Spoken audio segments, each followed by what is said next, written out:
एक गांव में सिर कटे भूत का आतंक था।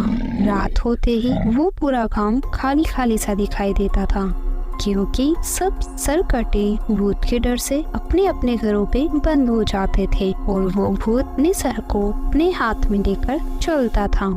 एक दिन सुरेश अपने दोस्त मनीष से बोलता है, अरे मनीष भाई, तुम्हें पता है कल रात को वो सरकटा भूत अपने गांव आया था। हाँ सुरेश, वो भूत कल मेरे घर के बाहर ही घूम रहा था। यह तो भगवान का शुक्र है कि उसकी नजर मेरे घर पर नहीं पड़ी, वरना आज मैं तेरे साथ यहाँ नहीं खड़ा होता। लेकिन यार मनीष, मेरे एक बात समझ नहीं आती, इस भूत का सर कैसे कटा? इस भूत के बारे में मुझे मेरे दादाजी ने बताया था। बहुत समय पहले यह भूत बिल्कुल सही था और यह रोज अपने गांव में आकर किसी न किसी को अपने साथ उठाकर ले जाता और उसे मारकर खा जाता। इस बात से गांव वाले काफी परेशान हो चुके थे, तो गांव वालों ने एक दिन मिलकर इस भूत को पकड़ लिया और इसे मार दिया और फिर जमीन में दफना दिया। अरे तो भाई मनीष, यह भूत वापस जिंदा कैसे हो सकता है? कुछ समय पहले चोर और डाकू अपना खजाना उसी जंगल में छुपा रहे थे जिस जगह उस भूत को दफनाया था, और वे अपना खजाना छुपाने के लिए उसी जगह गड्ढा कर रहे थे जहाँ पे उस भूत को दफनाया गया था। तो उनके खुदाई के दौरान वो भूत वहाँ से आज़ाद हो गया और आज़ाद होते ही भूत ने सबसे पहले चोर और डाकू को मार दिया और उसके बाद से ही वो भूत अपने गांव में आना चालू हो गया और जभी से उसका नाम सरकटा भूत पड़ गया। फिर सुरेश बोलता है, यार मनीष, अपन कब तक इस भूत को ऐसे ही जुल्म सहते रहेंगे? चलो अपने गांव के मुखिया जी के पास चलते हैं और इस समस्या का हल निकालने को कहते हैं। तुम बात तो बिल्कुल सही कह रहे हो सुरेश, हमें मुखिया जी के पास चलना चाहिए। चलो अपन मुखिया जी के पास चलते हैं। फिर वे दोनों मुखिया जी के पास आते हैं और बोलते हैं, मुखिया जी देखो, आपको तो पता ही है इस सरकटे भूत के बारे में। अब समय आ गया है कि हमें इस भूत का कोई ना कोई समाधान करना चाहिए, वरना अपने गांव में एक दिन कोई भी इंसान जिंदा नहीं बचेगा। तुम सही कह रहे हो मनीष, लेकिन हम इस भूत का सामना कैसे करेंगे? हमें किसी न किसी की मदद लेनी पड़ेगी। फिर सुरेश बोलता है, मुखिया जी, अपने गांव की काली पहाड़ी में एक बहुत ही महान ऋषि मुनि रहते हैं, उनके पास चलना चाहिए, वही इस समस्या का समाधान बताएंगे। फिर वे तीनों मिलकर ऋषि मुनि की तलाश में निकल पड़ते हैं। थोड़ा दूर जंगल में चलने के बाद उन्हें रात हो जाती है और जंगल में बहुत ही डरावनी डरावनी आवाजें आने लगती है।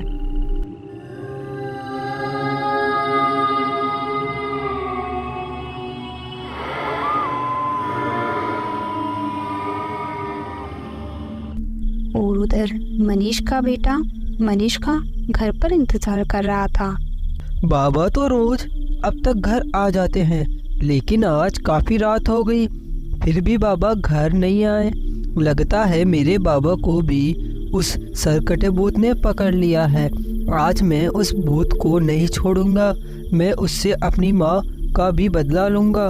इतना बोलकर अपने हाथ में एक मशाल लेकर उसे ढूंढने के लिए निकल जाता है और दूसरी तरफ वह तीनों जंगल में आगे बढ़ रहे थे। तभी उन तीनों के सामने वो सरकटा भूत आ जाता है और सरकटे भूत को देखकर वे तीनों हक्का बक्का रह जाते हैं और वहाँ से भागने लगते हैं। भागते भागते वह तीनों एक गुफा में चले जाते हैं और उस गुफा में ही वे महान ऋषि मुनि भी उन्हें मिल जाते हैं। तो मनीष बोलता है, हे महान ऋषि मुनि, आपको हमारा प्रणाम। आप हमारी सहायता कीजिए, क्योंकि हमारे गांव पर एक सरकटे भूत का साया है। उसके आतंक से सभी गांव वाले काफी परेशान हैं। आप हमें इस समस्या का कोई समाधान बताइए। फिर ऋषि मुनि बोलते हैं, देखो गांव वालों, इस समस्या का एक ही समाधान है। इस सरकटे भूत का सर अगर जला दिया जाए तो यह हमेशा हमेशा के लिए श्राप से मुक्त हो जाएगा। लेकिन इस भूत का सर वही व्यक्ति जला सकता है जिसने आज तक कोई झूठ, पाखंड या पाप ना किया हो। अगर कोई पापी आदमी इसका सर जलाएगा तो वह आदमी भी साथ में जल जाएगा। फिर मनीष बोलता है, महाराज, हमारे गांव में तो ऐसा कोई भी व्यक्ति नहीं है जिसने आज तक कोई झूठ या पाखंड ना किया हो। फिर वह तीनों दुखी होकर गुफा के बाहर आ जाते हैं।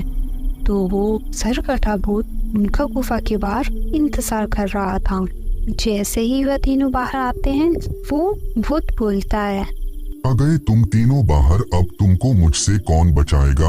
अब मैं तुम तीनों को मार कर खा जाऊंगा, वैसे भी मैं काफी दिनों से भूखा हूँ। भूत इतना बोल ही रहा था, तभी सुरेश का बेटा वहाँ आ जाता है और भूत के सर में आग लगा देता है, जिससे भूत जलकर शराब से मुक्त हो जाता है। Thanks for watching.